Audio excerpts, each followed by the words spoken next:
పాడేరు నుంచి సుమారు 100 కిలోమీటర్లు అడవి మార్గంలో అంటే ఈ ఏజెన్సీ రోడ్లలో ప్రయాణిస్తే అక్కడ ఒరిస్సా బార్డర్లో ఉన్న అంటే ఒరిస్సా రాష్ట్రంలో ఉన్న మాచ్కండ్ జల విద్యుత్ కేంద్రాన్ని సందర్శించవచ్చు. అదే మాచ్కండ్ జల విద్యుత్ కేంద్రానికి నీటిని సరఫరా చేసే మొట్టమొదటి ప్రాంతమైన సంగడా డ్యామ్ను కూడా మనం సందర్శిస్తాం. సంగడా డ్యామ్ దాటిన తర్వాతే మాచ్కండ్ జల విద్యుత్ కేంద్రం ఉంది. ఇది 1957లో దీన్ని స్థాపించారు. ఈ మాచ్కండ్ జల విద్యుత్ కేంద్రాన్ని సందర్శిద్దాం పదండి. ఈ మధ్యలో ప్రయాణం ఈ అటవీ మార్గంలో అతి సుందరంగా దృశ్యం మనకు దర్శనమిస్తుంది. చూడండి, మీరు కూడా ఆనందించండి.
ఆ చలికి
ఆహా.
ఇప్పుడు మనం ఆంధ్రప్రదేశ్ రాష్ట్రానికి చివరిలో బార్డర్కి వచ్చేసాము. ఇక్కడ ఒరిస్సా బార్డర్ మనకి కనిపిస్తుంది. అంటే ఇప్పుడు ఇది మనం చూసేది సంగడా డ్యామ్.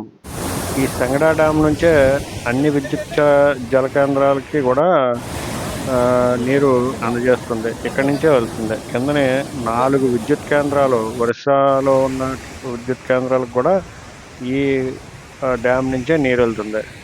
ఇది సంగడా డ్యామ్ అంటారు. ఇది ఒరిస్సా స్టార్టింగ్లో ఉంది. అంటే ఆంధ్రప్రదేశ్ చివర ఒరిస్సా స్టార్టింగ్లోనే ఉంది. ఓకే. ఆంధ్ర ఈ ఫెన్సింగ్ దాటితే ఒరిస్సా బార్డర్.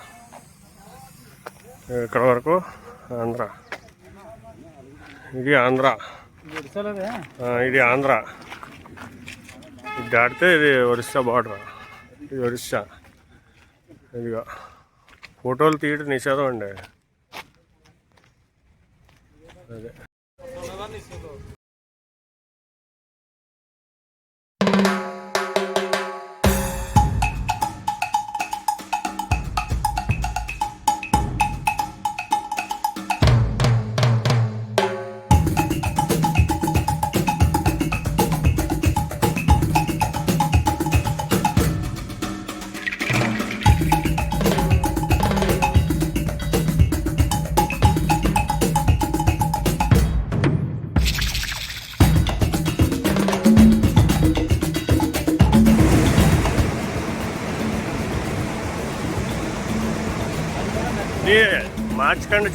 మార్చ్కండ్ విద్యుత్ కేంద్రం అన్నమాట. ఒడిశాలో ఉంది. మార్చ్కండ్ విద్యుత్ కేంద్రం ఒడిశాలో ఉంది. ఇక్కడి నుంచే మనకి అంటే సీలేరుకి ఇక్కడి నుంచి కరెంటు సరఫరా అవుతుంది అనమాట. సీలేరుకి అంటే ఆంధ్రప్రదేశ్కి ఇక్కడ 12,000 మెగావాట్ల విద్యుత్ పుడుతుందట. అందులో సగం మనకి సగం వస్తుందట. ఆంధ్రప్రదేశ్ సగం, ఇక్కడ ఒరిస్సాకి సగం. ఇదే మార్చ్కండ్ విద్యుత్ కేంద్రం.